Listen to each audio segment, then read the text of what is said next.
Greetings. Happy Thursday. Welcome to the Steve Deace Show, live and on demand here on BlazeTV, radio and podcast. Steve Deace alongside Todd Erzin, Aaron McIntyre, and all of you at 888-900-3393. That's 888-900-3393. Steve at stevedeace.com. That's how you can email the program. DEACE. Like us on Facebook and then follow us on Twitter at Steve Deace Show, over at Parler at Steve Deace, and then check out youtube.com/Steve Deace as I try to see how many times I can say my name in the first 1 minute of this program. YouTube.com/Steve Deace. That's our brand new YouTube channel.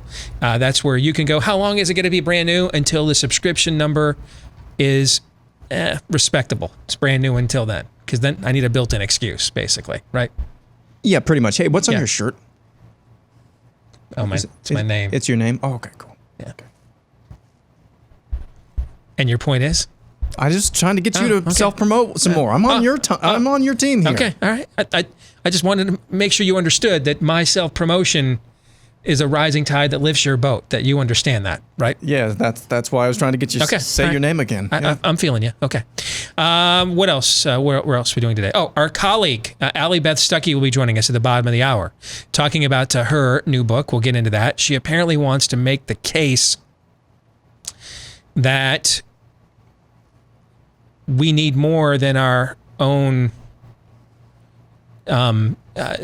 self-actualization, desires, wants, that we need more than our own self, right? You're not a special snowflake. I'm confused because I was assured by all the smartest people that I am all that I need. But I have to confess, and please, I'm not doubting the experts here, but I'm a little perplexed because I was also assured 5 days ago that New Zealand had defeated coronavirus. I was assured. Just within the last week, I was assured. What's New Zealand? Exactly. I was assured that Sweden had made a terrible mistake for 5 months. What's Sweden? Indeed, and I was assured last week that the Big Ten had a football schedule. So you'll forgive me if, again, not my place to doubt the experts here. Okay? I'm just saying I'm a little concerned. I'm concerned at the current track record of some of these experts. That's all. Am I even allowed to do that? Probably not. Probably not. No, I agree. Next hour, some Theology Thursday, and then 3 non-political questions. Hey, we are still looking for every opportunity we can on this show to help you find ways to take control away from a system that wants to determine whether your kid has to wear a diaper on their face, can get an education, whether your job is essential, etc. And when you look at the SAT and the ACT, here's the reality. These are run by far-left organizations. I mean, last year, these college boards had students reading Bernie Sanders op-eds on the SAT, guys. That was part of the standardized test, Bernie Sanders op-eds. All right. The good news is there's a new company taking on these standardized tests. It's called the Classic Learning Test, or the CLT. It's been around for just over 4 years. It's already been adopted by more than 200 colleges, and nearly every college will now consider at least CLT scores as at least a supplemental component of your student's application. It's shorter than the SAT and the ACT as well. Students can now take it from the comfort of their own home through remote proctoring technology, but the deadline for the first CLT of this year is coming up here later this month, August 22nd. That's rapidly approaching. So you want to make sure you know if you've got a high schooler, or maybe you're one yourself. I get notes all the time from high schoolers that are listening to this show and things of that nature. Save your seat and register today. You can go to cltexam.com. Again, you can register for the August 22nd official college entrance exam at cltexam.com. Here's Aaron's rundown of what happened while we were away. What happened while we were away brought to you by an historic milestone. Today marks 150 days of 15 days to flatten the curve in the battle against coronavirus. In honor of this illustrious occasion, here's a reading from the scriptures, 2 Scientisms chapter 6, verse 66. And then came the disciple to him and said, O prophet of Scientism, how oft shall we flatten the curve? Till 10 days? Till 15 days? And the prophet saith unto him, I say not unto thee until 15, but until 15 times 10. On with the rest of the montage, Joe Biden formally introduced his running mate Kamala Harris yesterday. Before the event, a crowd gathered to await their speech. I don't know why I threw that in there, it's just a random fact. Anywho, here's the duo's opening salvo. We have an economic crisis. Donald Trump is on track to break another record. On track to leave office with the worst jobs record of any American president in modern history. He inherited the longest economic expansion in history from Barack Obama and Joe Biden. And then, like everything else he inherited, he ran it straight into the ground. 6 years ago, in fact, we had a different health crisis. It was called Ebola. And we all remember that pandemic. But you know what happened then? Barack Obama and Joe Biden did their job. Only 2 people in the United States died. Last year, Don Lemon debated whether Kamala Harris was black enough. Is she African American, or is she black, or is she whatever? There is nothing wrong with that. There is a difference between being African American and being black. Last night, he said this. People want to put people into a box. Like you have, okay, either you're this or you're that or you're that. Okay, so she's multi-ethnic. She has multi-ethnicities. There's nothing wrong with that. That's actually really great. And on ABC News, George Stephanopoulos said this. Kamala Harris comes from the middle-of-the-road moderate wing of the Democratic Party, not the first choice of progressives. Moving on, a new report from the UK's official Office for National Statistics states that for every 3 excess deaths from the coronavirus, 2 more were caused from the lockdowns by people who needed medical care but were reluctant to go to the hospital in that country. Learning Psychosis Today, today's phrase is, if it saves just one life.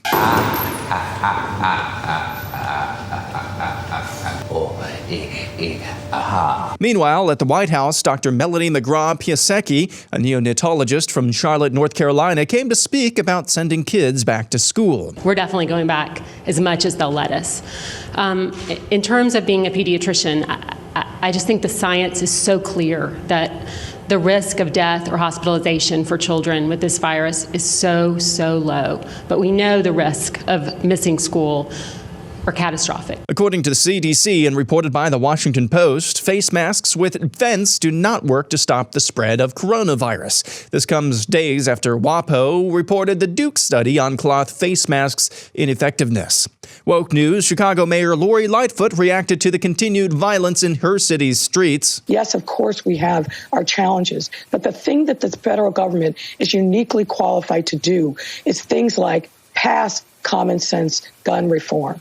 Make sure that everybody has background checks. And finally, how to be a woke white person. Let's say you encounter another white person saying something as racially hateful as, I love black people. Now, at first glance, that could seem supportive to the black community, but as a wokeologist, you know that people never say what they mean. They mean what you think they mean. You can accurately determine what they meant by leaping to incredibly large assumptions that come from your mind, not theirs. Then you can inform them what they meant by what they said. In this case, it could be, you just think the black community is so weak that they need your love. And now we've just exposed their white fragility. And that's what happened while we were away. That was one of your best ever. Wow. I mean, the Moses in a mask. Come on, man. And that was just for starters. And that was in the opening 30 seconds. Yeah, I mean that. He's an artist. No. That was artiste. Okay. Can only go downhill from here, boys. That's what that was. I mean, that was a magnum opus right there. You might want to consider tendering your resignation, actually. Because there's no way tomorrow's is going to be that good. You just keep your expectations low and you'll never be disappointed. Indeed. Aaron's Rundown. Brought to you by Home Title Lock. Don't let what happened to Deborah happen to you. She didn't learn what home title fraud was, home title theft, until she got an eviction notice in the mail. So what is it? Well, cyber thieves have discovered that our titles to our homes are kept online for most of us these days. So they go online, forge your name on your deed, stating that you sold your home to them so that they can then refile as the new owner. And in Deborah's case, until she was about to get kicked out of her home, that's how she found out. Home Title Lock puts a virtual barrier around your home's title. They will protect you when your homeowner's insurance will not. And the instant they detect any tampering, they mobilize to shut it down. But first things first, go to HometitleLock.com, register your address to see if you're already a victim and don't even know this yet. And then while you're there, use the promo code Steve to get 30 free days of protection. 30 free days of protection when you go to HometitleLock.com and use the promo code Steve at HometitleLock.com. All right, let's get to Aaron's rundown. And today does mark a grim milestone if you believe in the rule of law, the Constitution, individual liberty, the truth, sanity. Today is day 150 of 15 days to flatten the curve. Did you Photoshop that, or was Mike Pence prophesying 150 days ago? That was a little bit of shopping. Okay, just wanted to make sure. Okay. 150 days into the 15 days to flatten the curve. Here is the latest data on where the United States stands with coronavirus. All this data, except for one stat that I will update here in a moment, all of this data is as of today, August 13th. Only 3% of ER visits in America are for COVID symptoms. I've made a mistake. That number has actually just been updated again by CDC. And my estimation was, or the number I reported to you, because these aren't estimations, these are the numbers. The number I reported to you was way off. Folks, it's actually 2.1%. It's a lot lower. 2.1% of ER visits in America are for COVID-19 symptoms. Only 1.9% of active cases are hospitalized. Where did I get that number? Well, I did the complicated math of taking the 45,000 current hospitalizations that the CDC is reporting nationwide and divided it by the total number of positive cases, which is about 2.7 million right now in America. And when you divide 45,000 by 2.7 million, you come up with 1.9%.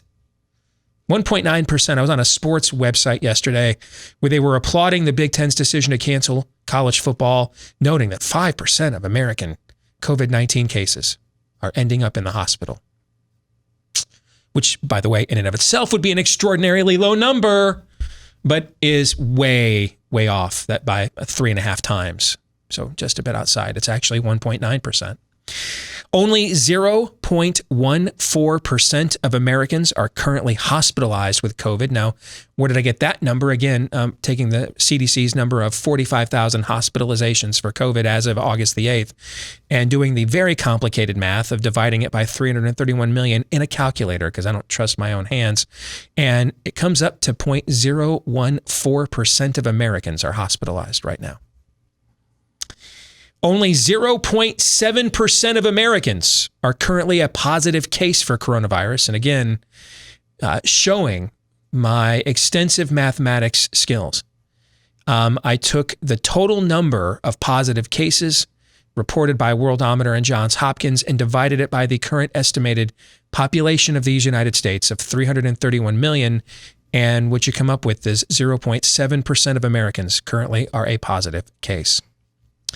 Let's continue with this assessment, shall we? The median age of death in America, according to CDC, is 78. 78. That's the average life expectancy in the United States. So for those of you wondering how come we're not seeing a mass influx of excess death despite the 160,000 plus coronavirus deaths, it's because COVID-19 is primarily killing those who were probably going to die at the end of their life expectancy anyway. That's why. And then there's this number. We need more tests. We're not testing enough. The United States has conducted 41 million more tests than the next closest free country, 41 million. That country, by the way, is India, which has almost 4 times the population of the United States. Almost 4 times the population of the United States, and yet we have done 41 million more tests than India has. So on day 150 of this scam, can I ask these 2 questions? How much better do these numbers have to be for real life to return? How much better? And then when is the curve finally flattened?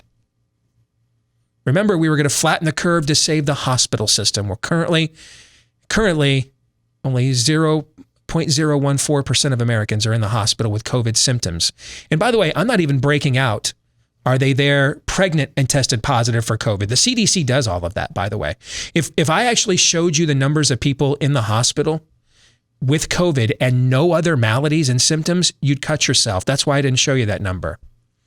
Guys, I didn't show you that because enough people have died of COVID-19 and lockdowns already. I don't need to add to the depression numbers. But if I showed you what the actual breakdown is of people who walked into a hospital and were hospitalized, interned, testing positive for COVID with no heart disease, no pregnancy, nothing else, not a broken leg. They went in there with COVID symptoms and that's why they're hospitalized. They have nothing else on their chart other than here for COVID symptoms. If I showed you what that number was,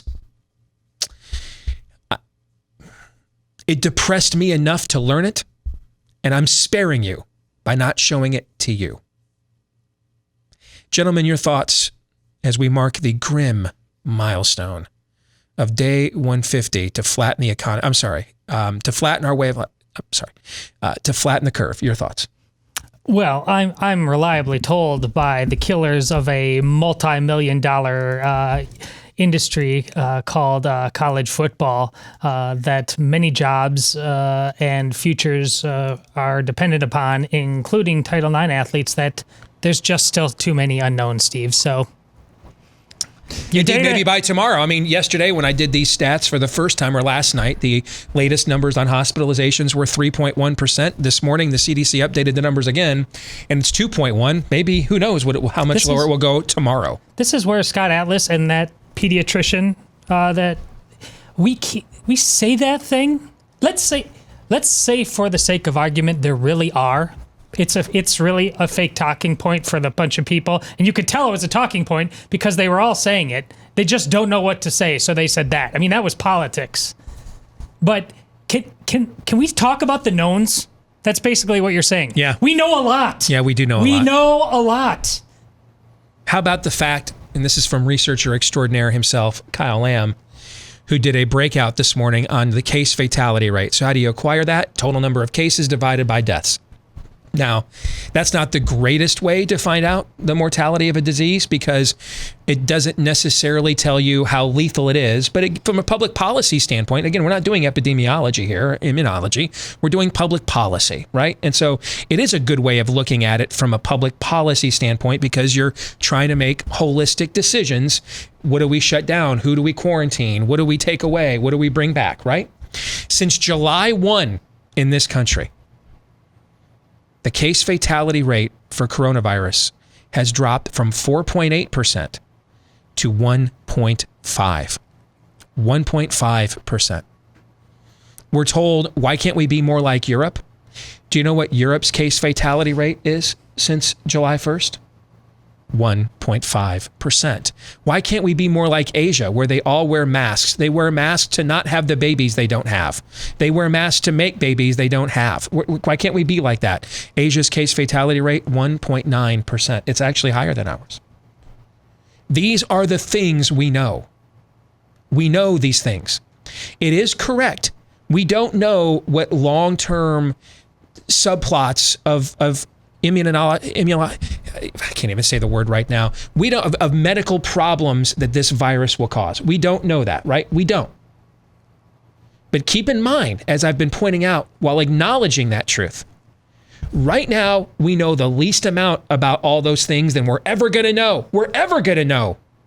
Right now, we're as ignorant about the virus as we're ever going to be. Right now, we're as defenseless to the virus as we're ever going to be. Right now. The first 6 months after a pandemic alleged to have began, which I think actually began several months before that, but okay, I'll go with it for now. We're never going to have less knowledge. We're never going to be less forearmed. We're never going to have less effective treatment than we've had these last 6 months, right? Exactly. And look at these numbers. Without all of the knowledge, without knowing all of the variables, look what we've managed to do without knowing these things. What will we do when we do? I don't know. How does it get better than this? How do the numbers get better than this? What's the answer? We have to eradicate this?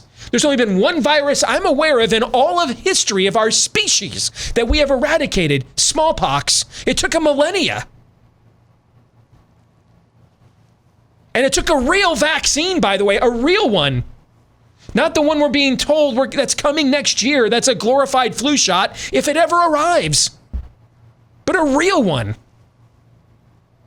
So good that we don't even give smallpox vaccines out anymore. Like anywhere in the world, the UN says you don't have to do it. So then how much lower does it go? Aaron, your thoughts? Do you have a link, Steve?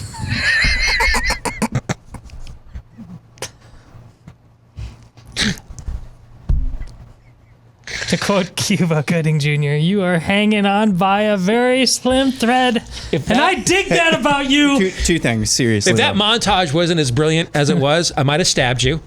But since that montage was as good as it was, that actually made me laugh this time. Yes. I spend my goodwill as fast as I take it in. Yes. Two quick things. You work for the Treasury. You know how we always heard during March and April, exponential growth, exponential growth, exponential growth. You know, we heard that over and over again. Here's some exponential growth for you. 15 days to flatten the curve, 30 days to slow the spread, more than 365 days for a vaccine, and an infinite number of days to discover the long-term effects of this virus. That's some exponential growth for you.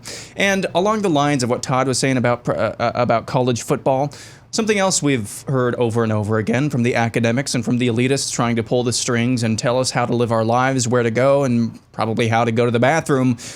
We can just press pause on the economy. That virologist from the University of Michigan the other day, what did she say? We could just press pause on the football season. Yes. Here's something that maybe we should think about. If we can just press pause on anything, here's something we should press pause on. Any more days to flatten the curve. Amen. Can we press pause on that? Preach. Maybe we can press pause on the lockdowns. Maybe New Zealand can press pause on the lockdowns, since they press pause on everything else. Can we press pause on all the bad things? Why do we have to keep going on and fast forward? Not even fast forwarding through. We're going frame by frame by frame by frame by frame through the worst parts of the reaction to this. Can we press pause on the worst parts for just once, for a little while? That'd be nice. The other big news today we have to mention. This broke before we had a chance to insert it into Aaron's montage, but we would be remiss if it didn't come up. There is an announcement of normalization of relations and a peace accord between Israel and the United Arab Emirates. And if you have been following a lot of what's been going on with Mideast foreign policy, which has gone to the back burner because of what coronavirus has done to our way of life, obviously. But I'm beginning to wonder, as long as I can remember, pretty much since the peace accords between Sadat and Begin under Jimmy Carter, the Egyptian, that's how many years ago? 1979? We were less than 10. Yeah, 41 years ago, maybe. Okay. The premise has been, since Egypt normalized relations with Israel, the premise has kind of been operating that Mideast peace, the path to Mideast peace was paved through the solving the Palestinian-Israeli question. That was really the main issue. What I find interesting is if you watch the way the Netanyahu and Trump administrations have been operating, since the Palestinian, this is just Abbas and Hamas is just the rehashed, updated PLO of our childhood, basically. Since they've rejected the latest overtures of peace, back in, I think it was 2017, what I'm beginning to wonder, looking at just the behavior, is if the Trump and Netanyahu administrations have reversed the paradigm of Mideast foreign policy and have largely given up on the Palestinian question, and instead have said, instead of trying to get to some normalization in the Middle East from the inside out, let's do this from the outside in. Let's see if we can create, pardon me, we can create threads of peace with Israel and the rest of her Muslim and Arab neighbors, aside from Iran and the PLO. Just bypass them. And it appears they may be on the path to doing that. I mean, Netanyahu and has, I think, didn't one of the Saudi crown princes visit Israel or meet with Netanyahu, I believe, in the last year or so. I mean, a lot of this stuff that was going on in 2017, 2018, 2019, it feels like it was 25 years ago now because of everything that the virus has done to our way of life this year. But if that is indeed their plan, I think it's a brilliant plan. And it's one of those things, too, that you think to yourself, why didn't anybody think about this before? Instead of, I mean, when I was on the Gingrich campaign, he said something at one of the debates that got him into hot water, and a media guy called me up. How can you defend this? I'm like, well, because it's true. But Newt said that the Palestinians are a made-up people. There's no such thing as the Palestinian people. He was right. I think a lot of Americans think that this is like, you know, the 2,000-year argument between Isaac and Ishmael, over the promised land, and the Palestinians are descendants of, the people that were in Canaan. If most Americans even know what that place is, they're not. Largely, they are people from Jordan and other Arab countries that didn't want them, and so they just kind of got dumped into this place. But they're not. There's no such thing as a Palestinian person, as you're presented that in the media today. That doesn't mean, by the way, the people that refer to themselves as Palestinians aren't uniquely and wonderfully made in the image of God. I'm not saying that. It doesn't mean we treat them like chattel. I'm not saying that. That's a different question, though, than the larger geopolitical question of what's their claim on the land. The answer is none. They don't have one. Historically, they don't have one. That's why they've had to resort to terrorism in order to acquire it. They don't have a legitimate means to one. If I would argue that by even giving them their own authority, the Israelis went too far as it is in even giving them that.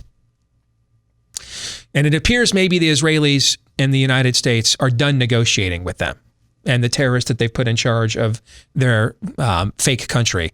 And they're just going to go kind of around them then. They're going to go to the other Arab countries and say, hey, what do you like better? Selling a bleep load of oil or dying in a stupid war? Because we kind of like buying your oil. What do you prefer? Rich or dead? And I think you're starting to see, take the PLO question off the table. A lot of these Muslim Arab countries are like, on second thought, we can kind of praise Allah in a nicer house. We don't really have to keep blowing ourselves to smithereens. So if that is the strategy, and I think it is one. I mean, because there's just been too much of these sorts of announcements in the last couple of years. I think it's a pretty brilliant strategy, Todd. Do you think there's any to the fact that American weakness at the moment? I mean, they didn't like America's strength. They resented it in the past, but now it's weakness, and it's clearly showing a lot of weakness. Like, they got to get in while the getting's good. Who's the they? In terms of the Arab Street, like they wanting to be part of a system that can pay. I think actually the impetus here was the speech the president gave in Riyadh in May of 2017. And that he gave in front of a bunch of Muslim leaders where he said, hey, we're not here to tell you how to live your lives and what religion to be, okay? Stay out of our way, we'll stay out of yours. You want to do business with us, we'll make you rich. If you don't, cool, have a nice life, enjoy Allah, stay the hell out of our way, and never the two shall meet. I think that really did reset the board. I do. All right, we'll come back. Allie Beth Stuckey is going to join us here next.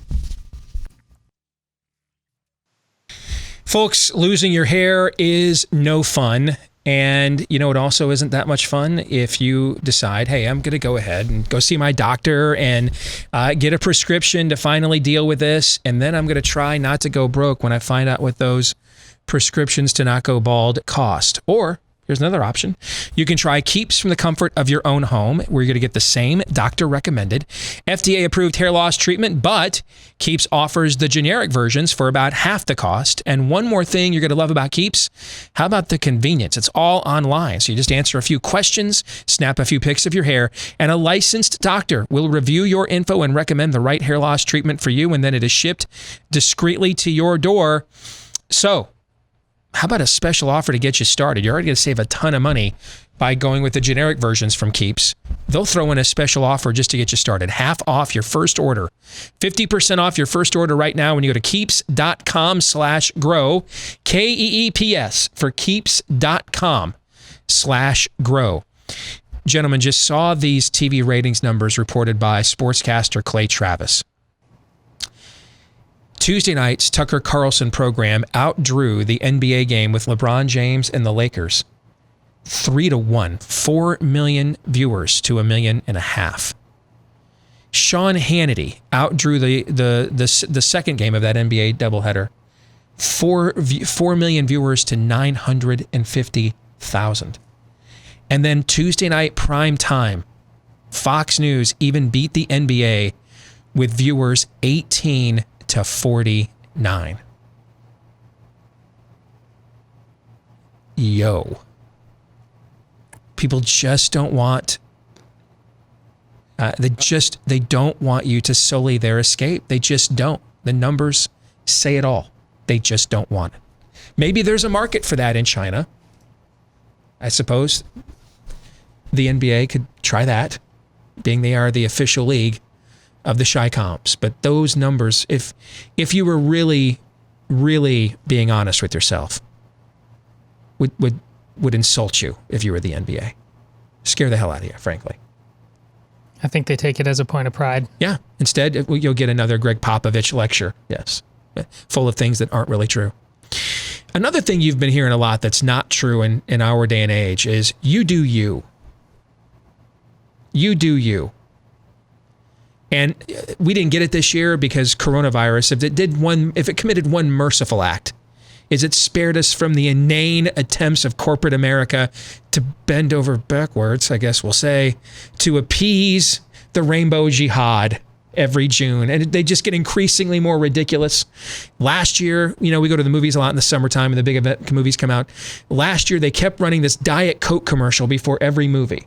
With their rainbow-colored flavors, and who cares what flavor you like? You do you. Every time I saw that commercial in a crowded theater, I would blurt out, "What if you suck? What if you suck? Should you still do you? If you suck, should you still do you?" Death Row is full of people who said, "Dude, you got it. I got to be me. You do you." Right? What's the standard there? Our colleague here at the Blaze, Allie Beth Stuckey, has written a book tackling this lie. It's called You're Not Enough, and That's Okay. And she joins us now here on the Steve Deace Show. It's good to have you back, Allie. How are you? Thanks so much. Thanks for having me. So I got to ask, these last few months, a lot of us have been disconnected from friends and family and missed the things we enjoy in life. Did you just decide that, I really kind of like being on my own a lot. I want to be disliked more. So let me write a book that goes right to the heart of every lie told in every woman's magazine today. Are you okay over there, Allie? Yeah. I just love the criticism. I love the hate so much. It fuels me. So I decided to write this book to make even more people angry. This book has actually been about 2 years in the making, and I wrote it for the exact reason that you articulated, that this is the lie underneath so many lies. So a lot of people have said to me, "I'm surprised you wrote this book. You talk so much about, politics, culture, news, theology, things like that on your podcast. This seems a little bit different." And the truth is, it's not really. What I'm trying to tackle is this idea of trendy narcissism, this lie that you are enough for your own happiness, you're enough for your own truth, you're enough for your own purpose and fulfillment, and you need to be the center of your own universe and do what you want to do. It's created a bunch of people who believe that they are their own God. They determine their own truth, and they will sacrifice anything on the altar of self-love as long as it means making them happy. Yes, that has personal implications, but it also has political and social implications as well. So this lie that you are the center of your own universe, that you are sufficient to be all the things that you need, is really the lie that's underneath a lot of our personal and political and societal problems right now. Give us some examples of that. So we go through 5 myths in the book. One of them, obviously, is that you are enough. This is a Christian book, and so we go through each myth and we say, okay, here's where you're hearing this lie. Here's where you're seeing it. Here's why it is a lie. Why it's just logically inconsistent, and why it doesn't line up with reality. And here is truth from God's word. Here is the truth from the gospel to release you from this lie that you have to be your own sufficiency. The fact of the matter is that God made us finite, infallible, flawed, incomplete. We're supposed to depend on him for our strength, for our sanctification, most importantly, our salvation. He made us to be dependent on him. So we need to stop lying to ourselves and pretend like we are enough the way we are, take our eyes off of ourselves and put our eyes on our creator who doesn't change. But when we believe this lie, when we worship the God of self rather than the God of scripture, when we say, I have to be enough for all of these things, we also find ourselves believing other lies. The second myth we tackle is that you determine your own truth. All of us have heard this phrase, my truth is my truth, your truth is your truth. What's good for me is what's good for me, and what's good for you is what's good for you. Now, a way that we see that manifesting itself in society is through something as gruesome as abortion in the name of personal autonomy, in the name of doing me, in the name of, building the life that I want to live as a career woman or whatever it is. I am even willing, or someone would say that they are even willing to sacrifice their unborn child on the altar of self-interest. So that is how far this epidemic of narcissism has gone. I talk about something in this chapter called the Cult of Self-Affirmation, and it's a lot of what we just described. And in the Cult of Self-Affirmation, the goddess self, the two highest values are authenticity and autonomy. That means you do whatever you want to do, and you control whatever you want to control, and you are willing to justify anything, no matter how immoral, in the name of authenticity or autonomy. So we see that through abortion. We see that through radical gender ideology. Doesn't matter what biological reality is. How I identify is how I identify, and everyone else needs to acquiesce to my projected reality and truth. So all of this has disastrous implications, but also widespread implications. I think the answer to this question determines a strategy for a movement to counter this, which would be the successful strategy. And that question is, did the spirit of the age that you're describing, did it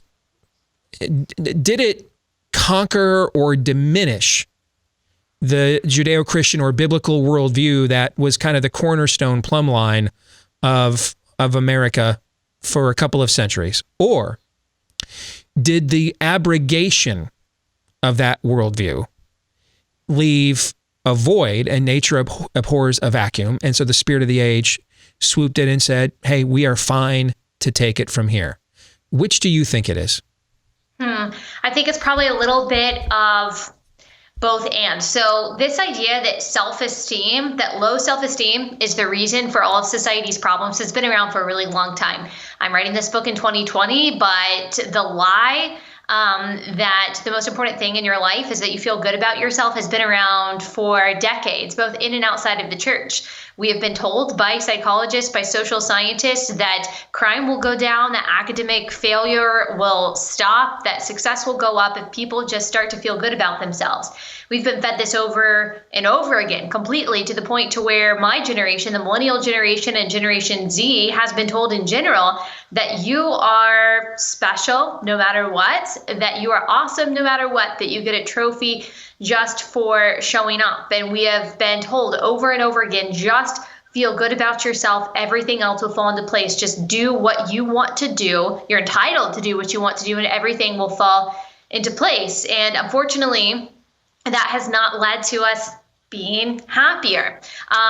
Generation Z, I actually heard a pastor say the other day, cited a study that said 55%. So the majority of Generation Z, those people are about 23 and younger, report to have bad mental health. So they're depressed, they're anxious, they're isolated, they're lonely. Millennial generation has similar numbers. The vast majority of both generations just are not doing well. We're miserable. So it can't be true that low self-esteem was the problem. I don't think we have a self-love deficit in this country, especially not among the younger generations who have had our worlds revolve around us our entire lives, and they're so used to instant gratification.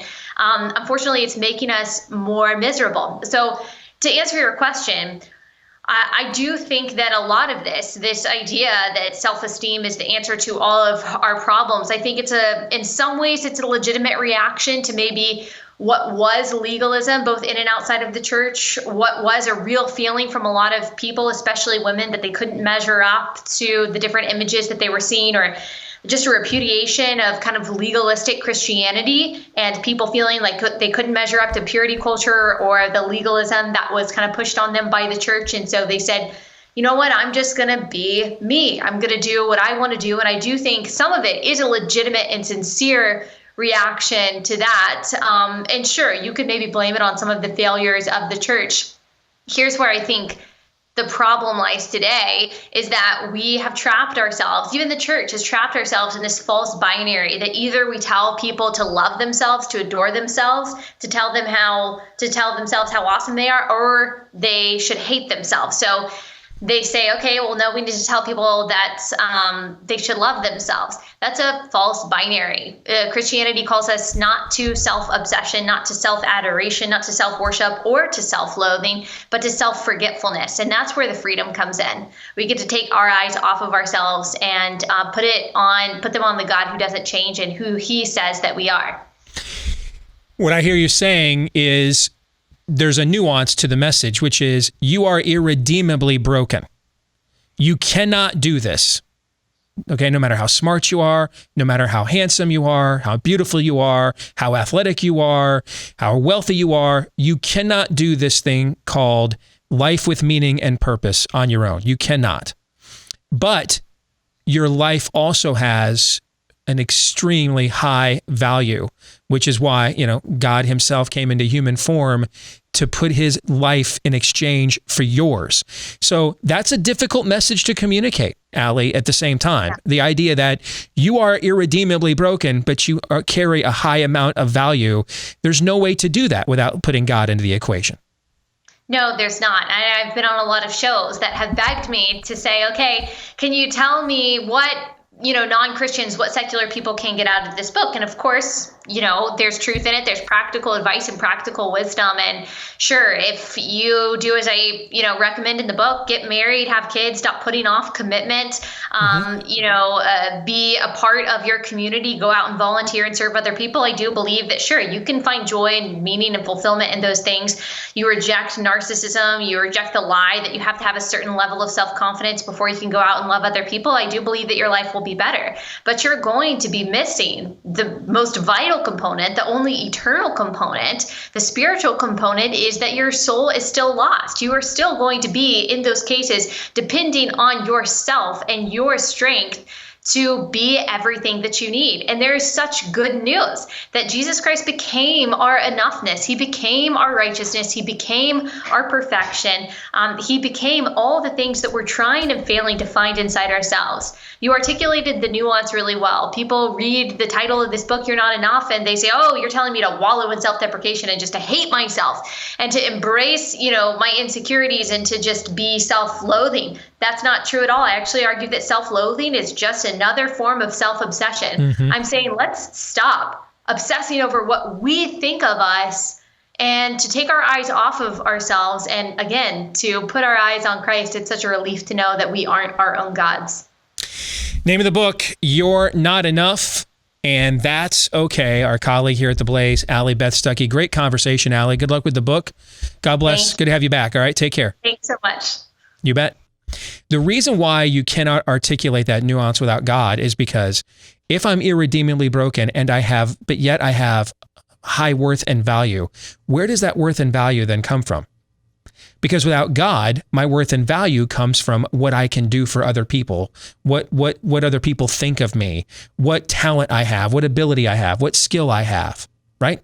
So if in the end, though, I can have all that talent, all that ability, all that skill, and it's still not enough, then where does my worth come from? The worth comes from outside of yourself. That's why I don't think you can navigate the waters that Allie is charting here without putting God into the equation, Todd. Well, one of the worst things the church does today is allow people, as she said, to fall into the thin gruel of the false binary of total love or total hate. It's so stupid, and the churches have let it happen.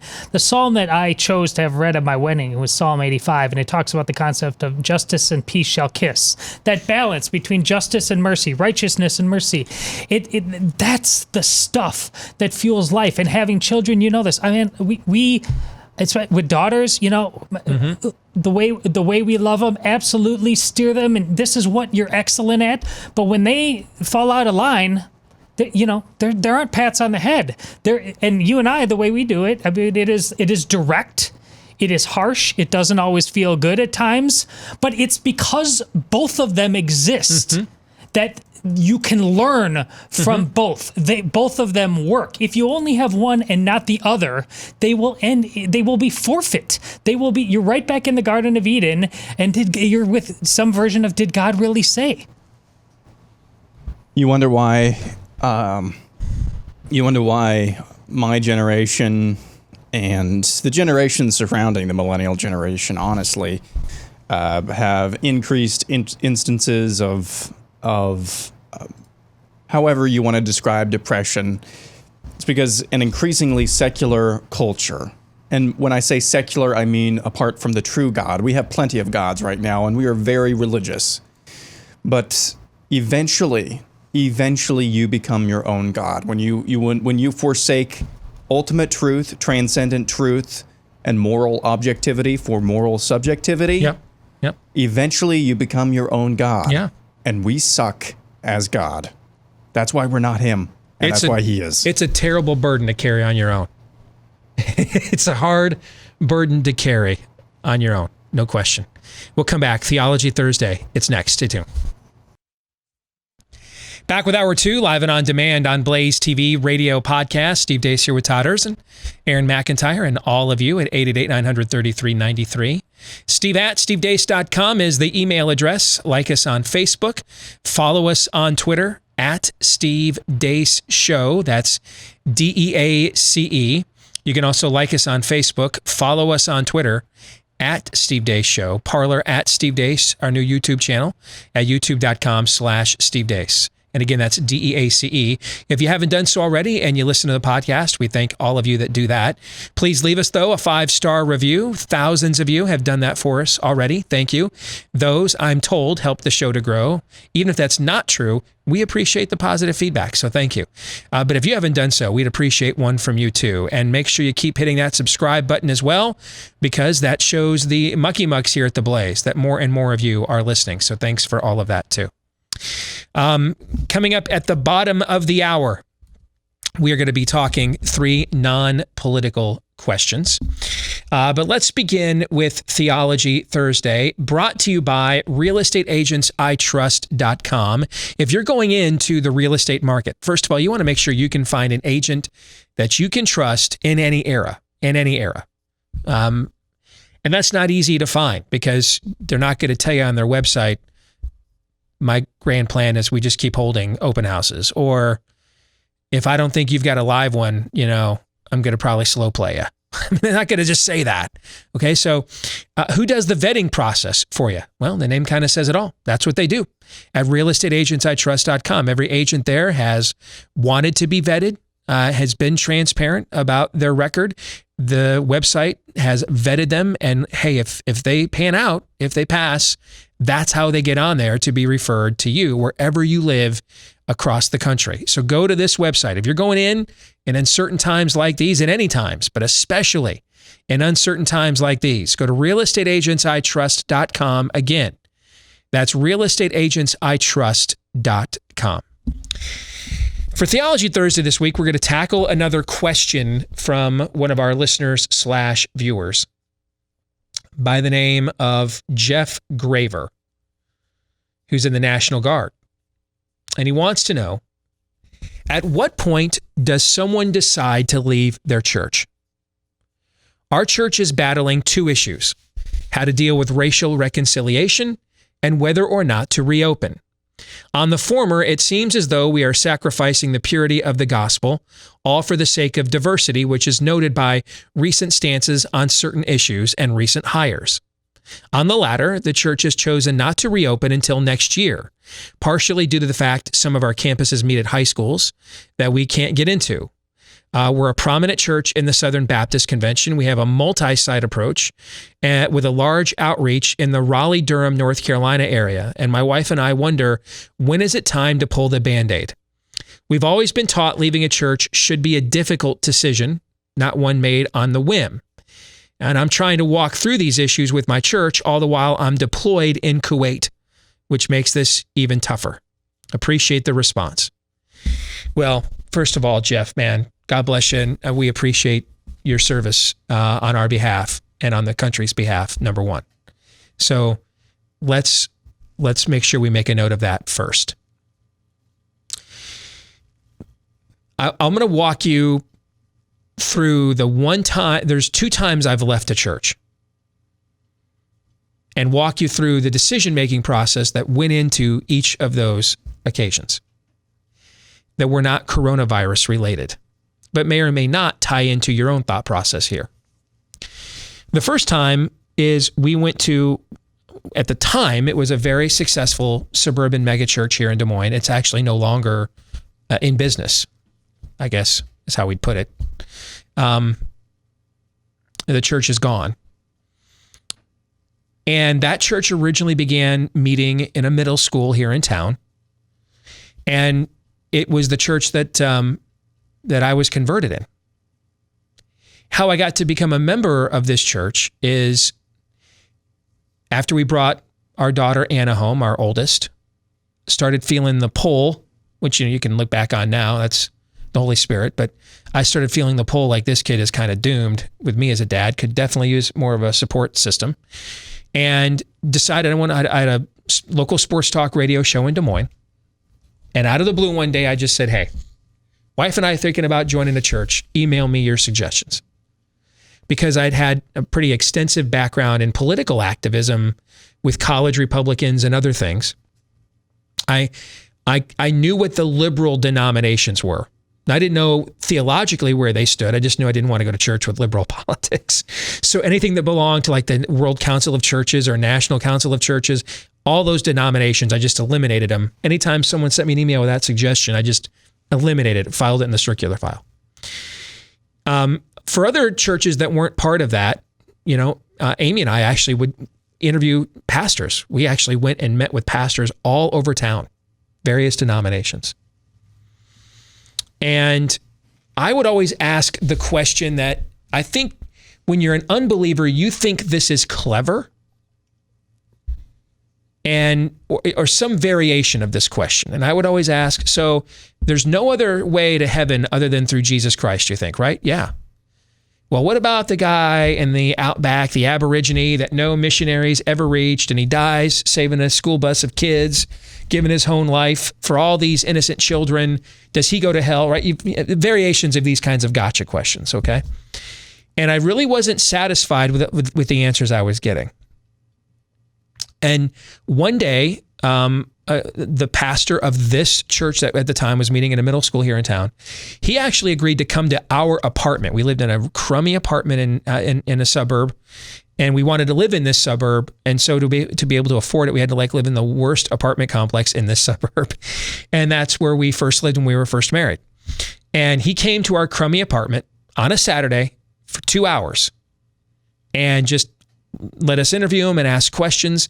And then I finally got to this question that had, I didn't really like the answer I'd gotten from several other pastors. And I asked him this question, and he looked at me and he said, Steve, I trust in the mercy, the infinite mercy of a God who would spare not even his own son on my behalf to deal justly with any kind of exception that you think you could create or come up with. And I liked that answer a lot. If that answer sounds familiar to you at all, it's because now that I am somewhat in this position, I use this answer at times when I get these kinds of gotcha questions. All right? So the next Sunday, we attended their church. Had the slam and praise team, all the accoutrements of your stereotypical suburban megachurch. Amy loved it right away. Me, not so much. Okay? Early on, they brought in this guest speaker named Josh McDowell. Years later, I would actually joke with Josh about this. They brought in this guest speaker named Josh McDowell, and he opened his talk with a question. Where in the Bible does it say the Lord helps those who help themselves? And suddenly now, a lot of these messages and stuff I didn't really care about, but now, that's like a creed of modern conservatism, right? I'm like, we're sitting on these middle school bleachers. I'm like sitting up straight. And at the time I weighed about 4 bills. I'm like sitting up straight. I'm like, all right, finally, it's been weeks. Now this is what I came for, right? And then he says, and the room is kind of murmuring and quiet, can't think of where it's at in the Bible. And McDowell says, it's actually not in the Bible. And I was about to jump up right there. My wife had to like push me down. I was about, heretic! I was about to lose it. Because then I found out later it's actually not in the Bible. And pretty much contrary to the entire Bible's narrative. Okay? So, Amy got involved in discipleship classes and stuff, and it was just kind of touchy-feely for me. One day they run an ad for Promise Keepers. You guys, I've told this story before. I end up going, bam, okay. I get converted. Church ends up buying land in another suburb. We build our own facility. Wife and I are very, very active in this church. Over the next few years, her and I are actually teaching a discipleship class together and really enjoying it. But now I'm beginning to mature in my faith. And I'm noticing that there's a lot of things we are glomming over. And we don't ever talk about. And because now my local sports talk radio show has grown in popularity here in town, I kind of get an audience anytime I want, the pastors and stuff. And I'm like asking questions. I'm like, one time one of them said, well, we often debate with ourselves as a staff how much of that stuff we think people really need to know. I remember thinking at the time, but okay. What do I know? It didn't sit right, but I just thought, okay, I guess, kids love it too. And so another year goes by, and in this discipleship class I'm teaching, a couple of students, these are new converts, would stay after the class, after everybody left, and they'd come up and whisper to me and say, hey, we noticed that you're kind of contradicting some of the stuff that we're hearing on Sundays. Are you like doing this on purpose? And I'm like, I'm just trying to do what I can to preach what's in the Bible. I'm not like, I wasn't like listening to the sermon, like coming in Sunday night to teach a class and like, let me correct what went on. I wasn't doing that. I was just, thus speaketh the Lord God of hosts. Let's discuss. That's all I was doing. Okay. And the church hires a very successful businessman who's black and in a suburban white church in Iowa, which is 97% white as a state anyway, but in a suburban white mega church where most of the people have Bush Cheney bumper stickers than even a Jesus fish, a very successful tall black man's going to stand out in that church. Just is. Kind of like when I started going to speaking at black churches with my buddy Jonathan, I was the only white guy there. I kind of stood out, okay? And they bring him in because giving is going down in the church. And so this guy is a very successful corporate executive. They ask him to do an audit of the church. And he comes back and he says, well, here's what I can tell you. Attendance is up, but giving is down. The reason why is people come here. It's new. It's fresh. It gives them a perspective on the church and Christianity that defies their stale stereotypes, and they like it at first. And it's leading people to Christ. But then when they need to grow and mature, and those are the people that are going to give in any church, are the more mature believers, right? When they need to mature and they're not spiritually fed, they go someplace else where they are. We got to teach more Bible. They didn't like that message. They got rid of the guy. And it caused a huge schism. And so I find out that our elders were going to host a meeting at one of the elders' homes, kind of in secret, invite only, about what to do about this church. And I'm like, hey, that's gossip. We don't need to be doing that. And so I show up to crash this event, this meeting. I was not invited. I showed up. I show up and I see a few of the people that I'm discipling in my newcomers class are there. And so right away I'm like, whoa. And then I find out that these elders have actually not met for like 2 years. They've been kind of replaced by like a board of governors. They haven't met for like 2 years. And this is where I learned what the proverb, one side seems true until you hear the other side. This was the first time in my walk I truly learned what that meant. And then the ministry leadership of this church showed up to crash it as well. And so now both sides, this guy they had do the audit and one of the pastors, are like holding court in front of all these people outdoors in this elder's yard. It's like a town hall debate, Douglas Lincoln, man, going down right now. And one of the things that the pastor said was, people are still being saved by blank church. And one of the guys that I was teaching in my discipleship class that was here, invited, is standing next to me. And he looked at me and he whispered in my ear and he said, did our church just say we save people and not the Holy Spirit? In other words, like there's some way that if we didn't do it some clever, fun way, people would just go to hell if we weren't here to dress up the gospel or water it down, as the case may be. And I don't know how that meeting ended. I turned around and walked out at that point. I was very dejected. I called another member of the pastoral staff that I was very close to. And I admitted to him that for the last few months, as my show has grown and my faith has begun to grow, people have asked me, where do you go to church? And I haven't really felt comfortable about recommending coming to this church. And I really couldn't figure out why until I was at this meeting tonight. And he said to me on the phone, brother, you can't go to a church that you would not recommend other people attend. And so Jeff and everyone else, that's the best advice I could give you. It's the advice that was given to me. If you wouldn't recommend, for me at this point, if your church isn't open or at least has some plan or is attempting to be, I would not attend a church that is not open. Physically, I wouldn't. I would not.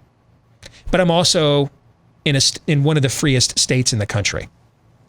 There's no excuse for any church, unless it's got 50 members and they're all above the age of 80 or with diabetes or some comorbidity.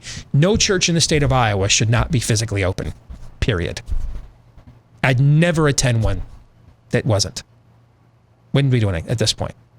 Now there's other places where there's different things going on. But rather than get into the specifics of the reopening and this issue alone, I think it would come down as a general rule. Would you recommend other people go to the church you go to? Would you recommend that they could get fed there? That they could serve with distinction there? That it was worth the time that they are sacrificing to do so, is what I mean. Would you recommend that? Hey, come to where we go. And if the answer is no, that's when I think it's time to leave. And if the answer is yes, but we have some issues, then, you're in a relationship. You work through those issues. Now, the other time, I mentioned there's 2 times you've left a church. The other time, still adore that church to this day. I was on the teaching team there. We used to play those messages on the show sometimes. It just came down to, as our kids hit teenage years, we were in the same, you see the same thing. This church is in our neighborhood, and you see the same dynamic in our neighborhood. Right now, like the last 2 years, we have gotten more trick-or-treaters than we got the entire time our own kids were of that age. Because this neighborhood was built in 1990. We moved in 2006. As we were moving in, the families that planted this neighborhood's children are largely grown up and moving out, or were high school age, right? And our kids are just now of school age. Now that our kids are getting older, we have 3 teenagers now, 19, 15, 13. Now our neighborhood is full of little kids now because the neighborhood has turned over. We just happened to move into the neighborhood before it did. Same thing happened at our church. We were one of the few families there with kids our own age. In fact, I think in the children's ministry, Zoe, who our youngest daughter, who I refuse to refer to as the middle child, she had, I think, 1 or 2 other girls her age. And at that age, they're always getting into fights and arguments. And so if there's one falling out, she's isolated. You know what I'm saying? And there were a lot of girl drama falling outs. And so Amy and I just made the decision we had to go somewhere. During this stage of our life, we kind of had to prioritize what the kids needed more than us. And right now, they need more of a network of socialization around them than the current church that we were in could provide. And so that's the only reason that we left. I mean, that was a terribly, I hated that conversation with our pastor. Pastor Bob used to be on our show several times over those years. Love him to this day. It just, at the stage of life we were at with our kids, they needed more than that current local church could provide them. Only reason why. So I hope that my own, here's the other reason, Jeff, I don't, you know what? And I get, brother, you're serving, in a pretty big cause at the moment. I don't know the specifics of how your church is addressing racial reconciliation. I don't know. I don't want to, you can't, we only have so much time to quantify. What does it mean by looking at their hires? I don't know what that means. Are we like, here's our token secularist, token lefty? Well, then, I'd get thee to a nunnery right away. Is it just somebody is it somebody who loves the Lord, but maybe has a bit of a different spin on things than me? Well, you know what I'm saying? I can't crack that nut from afar and wouldn't even presume to. And I don't have any apostolic authority to do so anyway. But that's why I chose to answer your question, because I'm getting this question quite a bit, frankly. I can't tell you how many of you I have heard from around the country incredibly disappointed in your own churches at a time that you feel like you really need that to rely on more than any other, and they're just kind of cowering in fear. I've gotten that note a lot. That's why I'm thankful for my own church in this regard. It's not as open as I would make it open, but it's trying to navigate things. We're like all in the sanctuary together, for example, and it's a large church. So, and maybe if I knew more of my own church's specifics, I might make the same decisions they do, right? I don't have to, I'm not the pastor making decisions with 5,000 members and not knowing all of their pre-existing conditions and maladies. So it's easy for me to say it would be more open if I were in charge, but I'm not. And since I'm not, I don't know all they're navigating. Here's what I can tell you though, when I see in so many emails from all of you around the country struggling with your churches that are in cowering fear, it makes me very thankful that my church is at least having this argument. We're at least debating this. We brought in a guest speaker from Knoxville, Tennessee last week who's had coronavirus. And the entire message was about, hey, you got to wear a mask? Cool, fine. But why is the church cowering? What kind of witness is that to the culture? Cowering in fear like this.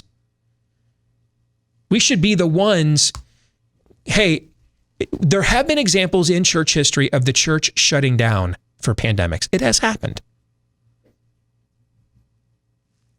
But it's got to be, you got to give me more than 0.014% of Americans are in hospitals right now.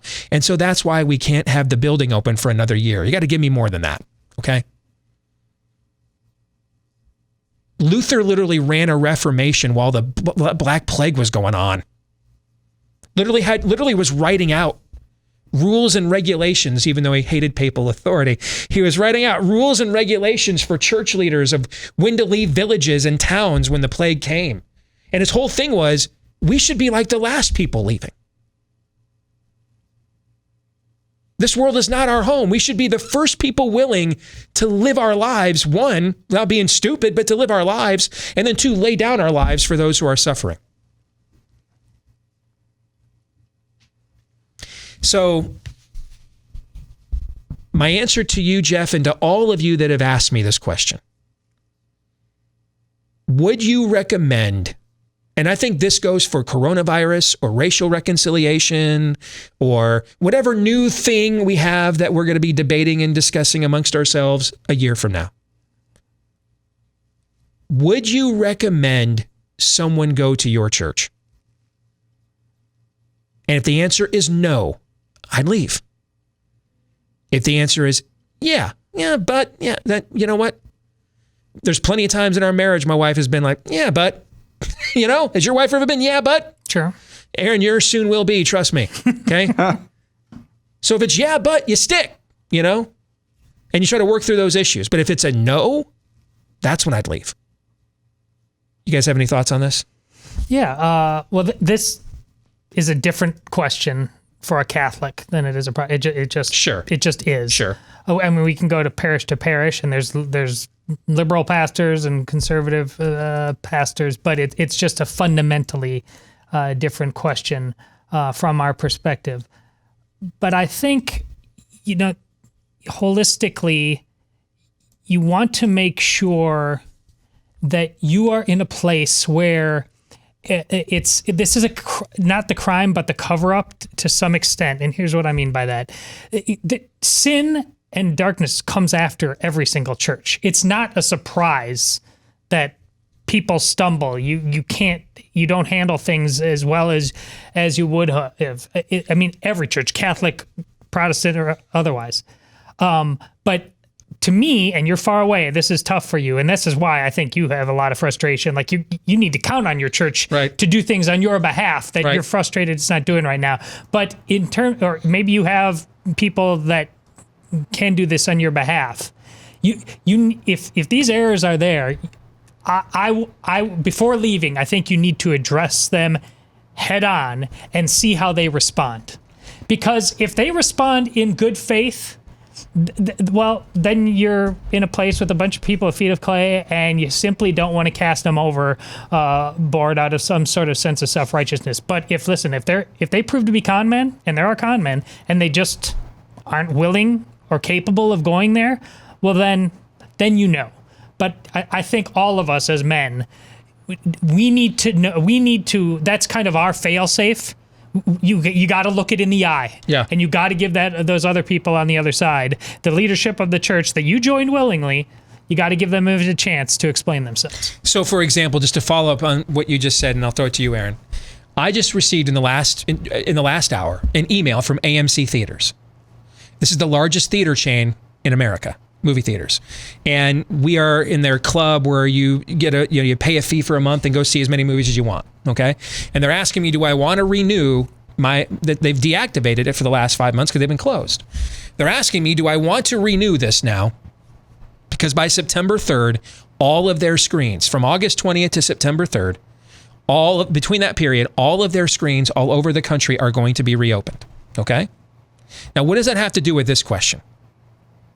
How in the world can the largest movie theater in this country, the largest movie theater chain, I should say, how can it feel that it is safe for them to reopen and take in all these various people from all these various walks of life and all the liability and everything else that goes along with that? Okay? How can they feel it is safe for them to open, but your local church does not? How do you justify that? I can't, which is why here in Iowa, I would not attend a church anymore. No matter how much we loved it before this, if they were still closed, we wouldn't be going. But if you're in a state, well, we got some regulations. Is the AMC movie theater going to be open in your state? Going to be open down the street here in the next 3 weeks? It's a great example. Then the church ought to be open, because it covers so much. You don't need to think like you have to be some in-depth theologian. Just go in with that one question. That's one example. How can AMC theaters, 700 screens nationwide, how can they, and people hand to mouth, popcorn pop, how can they feel it is safe for them to open up and do business, but we cannot open up our church? That's a question I'd ask, Aaron. Yes, and it always bears repeating in terms of the living out of what we're talking here. always check your motivations. I'm not going to say this as a blanket statement. I have said this as a blanket statement before, but I've just found, just because I don't trust my own heart, because, the heart is deceitful above all things, always doubt your own motivations. Don't be insecure. I mean, the Holy Spirit can lead us and does lead us to make the decisions that we need to make in order to honor and glorify God. But I always find, at least once, what is my motivation for saying, doing, making this decision? Always check your motivation once. Doubt your first motivation, check it, and see if it's really pure. So I would say that in relation to this. If you are even in the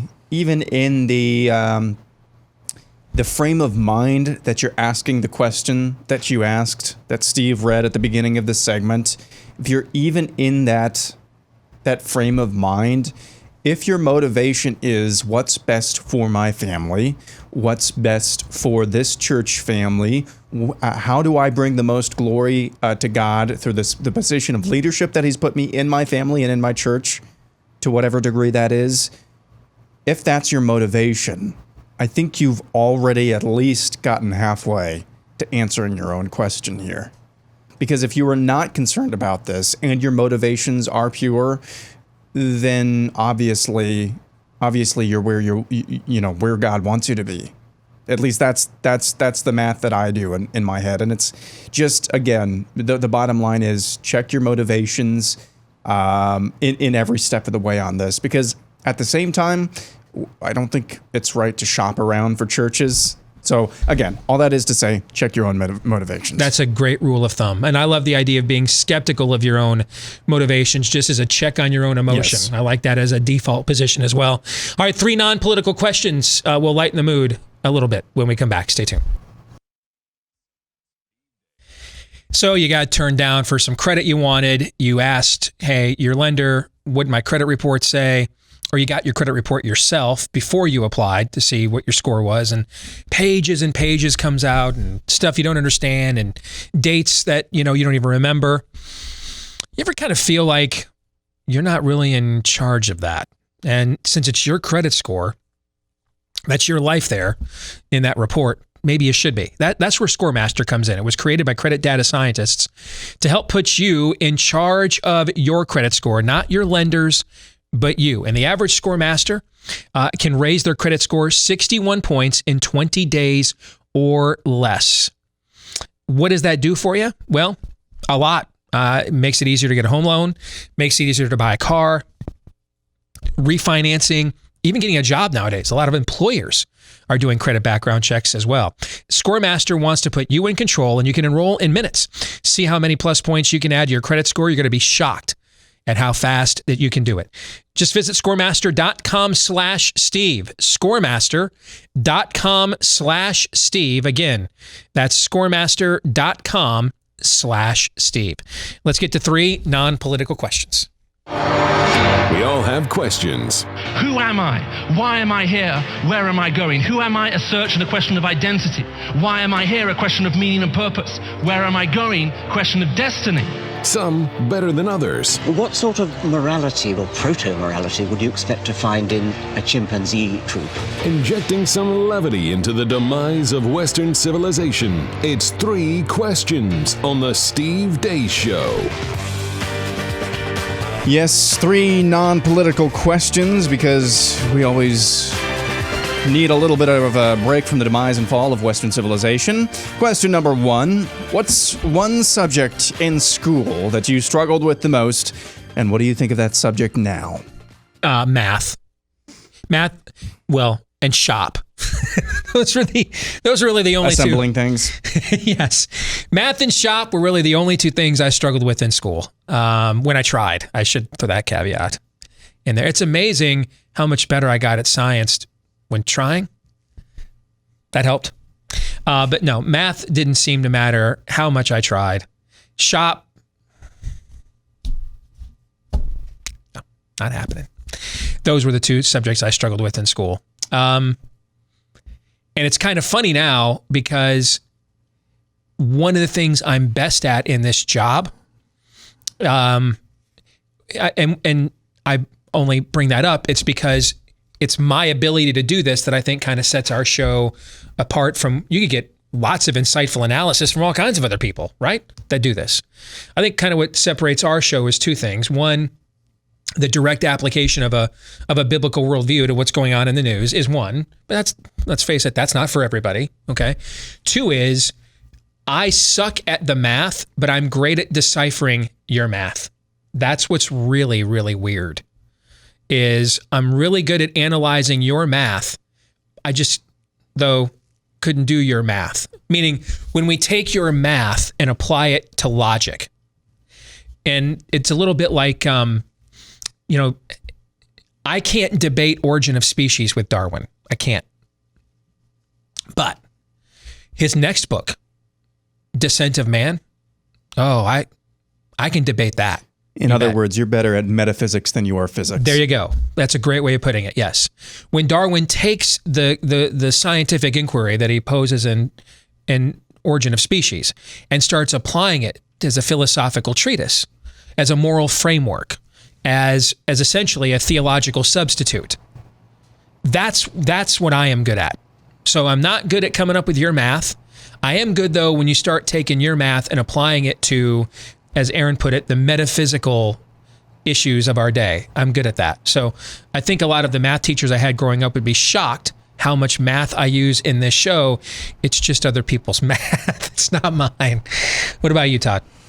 There's two. One of them, Aaron won't be the least bit surprised about. It's technology, computer, coding, nothing. I mean, when I was subbing for him, when we're fired here, you're not going to learn to code, are you? No. But also just technology in general. I'm not remotely interested in it, and I get bored really fast. And so all the bells and whistles that I think Aaron, like everything, oh cool, new toy, I'm out. I don't care at all. You are becoming old man yells at cloud. I just want it to work. You get that top button open like it's Johnny Fever for Saturday night, right? I'm having this issue. Right, the cable guy is going to be coming. This is the third time I've had to call them during the lockdown, where the small box is not attaching to the big box upstairs, so I can't watch I can't go down to my version of the man cave right now. Oh no! The cable guy. There's going to be issues. And the other one is maybe the most underrated Jim Carrey's movies, The Cable Guy. But go ahead. The other one is Spanish, foreign language. No aptitude for. You don't habla the El Spanisho. This is like playing guitar, like being able. The thought of being able to speak a foreign language or play the guitar sounds cool to me. Again, just not. See, I think I could have ended up being fluent in Spanish. I got to the point where I don't need to take this anymore, and I'm not taking it. But I was really good at it in high school. At least, I couldn't go to Tijuana and negotiate, for a carpet mural in Spanish or something like that. But I mean, I got good grades in those classes. If I wanted to pursue it, I think I could have been fluent in Spanish. I just didn't want to pursue it. I didn't fail. I mean, I got good grades, but I still, for what? What can I say now in Spanish? Absolutely nothing. Okay. For me, it was algebra. I'm great at math, not so great at algebra. I mean, once you get beyond, just the basic solve for X, which is easy. I mean, that's basically mathematics right there. But once you get beyond that, and you have to memorize all of these functions. I mean, the biggest thing that helped me in algebra and algebraic and advanced math is, what is it, PEMDAS or PEMDAS, whatever. That's just the order of order of function or whatever. I don't know, man. I failed the Quick Trip managerial exam. Yeah, and still bad at math, or still bad at algebra today. I kind of get why they make you do it. It helps your problem solving skills for sure, but still just terrible at it. Alex Berenson of who we've had on the show. He's the OG. For those of you that don't remember, Alex Berenson is the OG of coronavirus skepticism. Like, we went to him when we thought we might be on the right track. Okay, so he's the OG, is who you're talking about here. He brought up a really good point about the advanced level track of mathematics in high school ends up in calculus. And again, rightly so for it being needed in advanced sciences, physics. But he said, and I know high schools offer this, but he said statistics should be more of a default based, and look at why now. I mean, numbers are just used to lie about everything. See, and that's the interesting thing too. I was terrible. I had to get up to trigonometry in high school to get my diploma, and I mean, I was terrible at it. But when I took like a business math class or a statistics class, I was really good at it. And so I think for me, it was, if we started applying these numbers to reason, then my brain would kind of kick in from there. If they were just static equations off to themselves to decipher, I would just look up at the chalkboard at all these letters and numbers, and Spanish, frankly, made more sense to me. Mm-hmm. So, honestly, as far as statistics go, the last 5 months have been a huge help for me because it's forced me to actually, okay, so we can't actually look at raw numbers. So what's a good way to look at this data set or compare these two countries? Okay, well, we'll go by per 100,000. Sure. Then you can further stratify from there.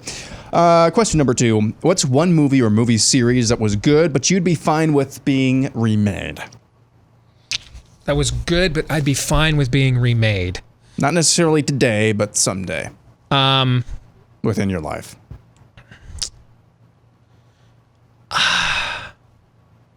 You want to take this one first? I want to think about it for a second. Well, we just watched a version of it. My girls so fell in love with the Hunger Games. Yeah. That they wanted to watch more with Jennifer Lawrence. So we watched one of the X-Men. I would say the X-Men. The X-Men was undeniably good overall, but I think it did. Well, I'm not thinking it didn't achieve Avengers greatness. Agreed. It potentially could. So the second X-Men movie is very good.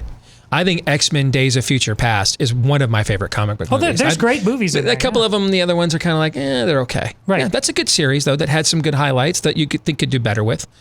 How about the Narnia films? That's what I was. Is that what you're going to go with? And yep. Walden Media was all in on those, and they stopped. Was it Voyage of the Dawn Treader was the last one they did, right?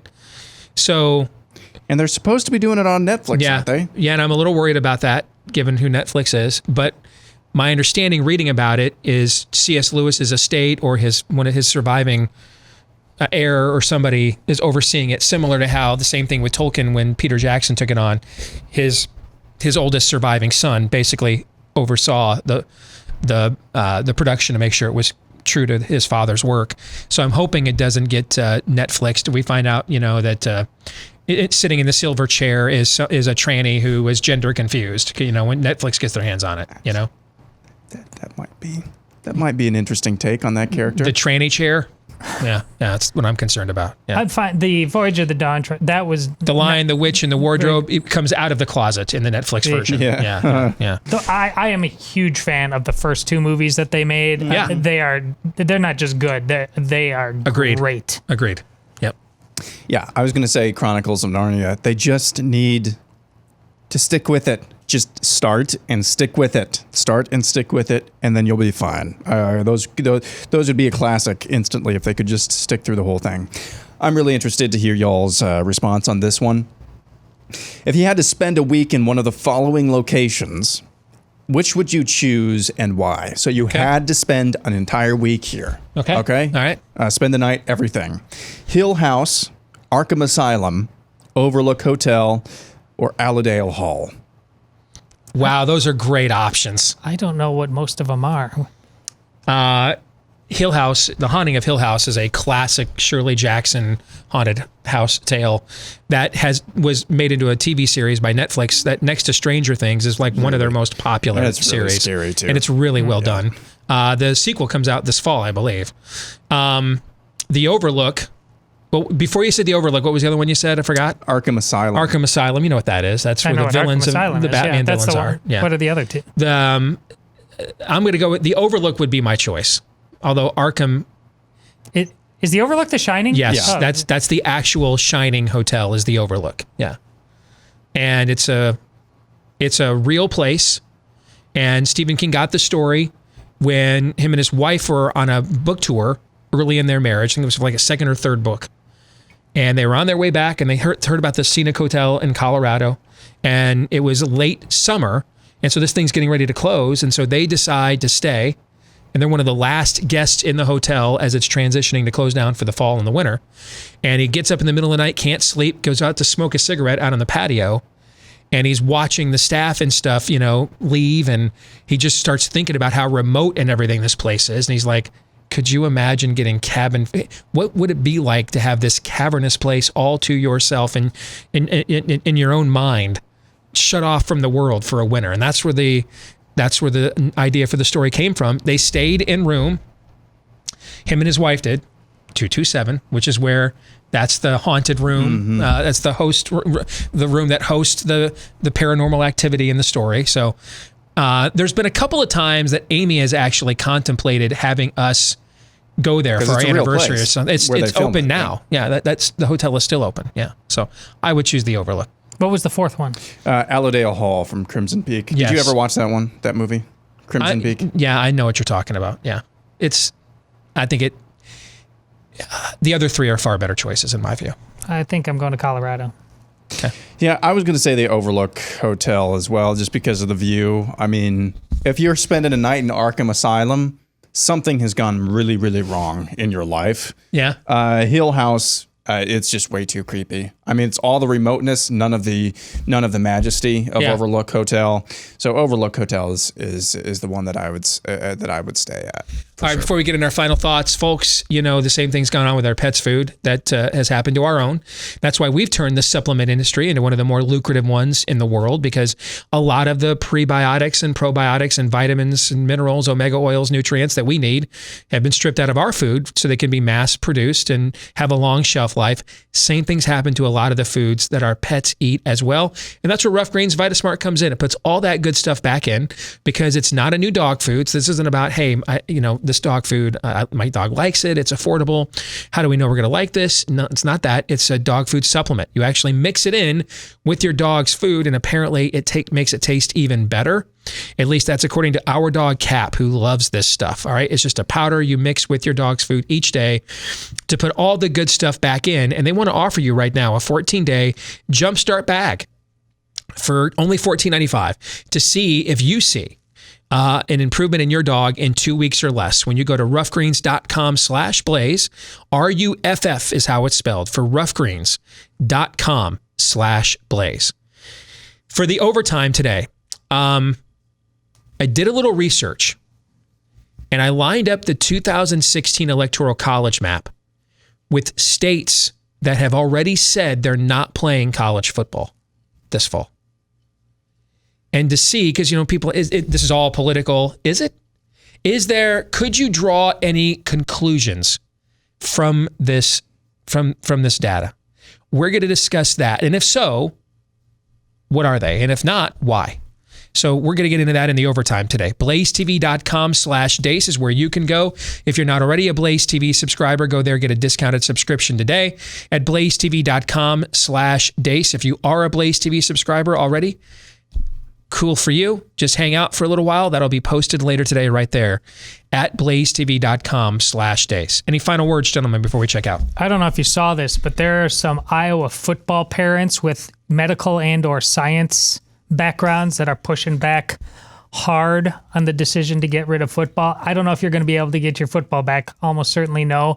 But expose these people who did this. At the very least, these Big Ten presidents have an obligation. I mean, if you're an SEC, ACC football fan, you don't want your players dying out on the field either, right? Wouldn't you like to know with all these highfalutin medical schools in the Big Ten, what is the information? Because I'll tell you what, they haven't shared it with their student athletes yet. They haven't shared it with their coaches yet. So if nothing else, let's get some answers, because maybe there's something there we need to know. There isn't. You'd think if there was, they'd tell us, wouldn't you? Yeah. Yeah. All right, that's going to do it for today. We are back at it again tomorrow with the Deace Group Roundtable and a Feedback Friday. Until then, John 3:17.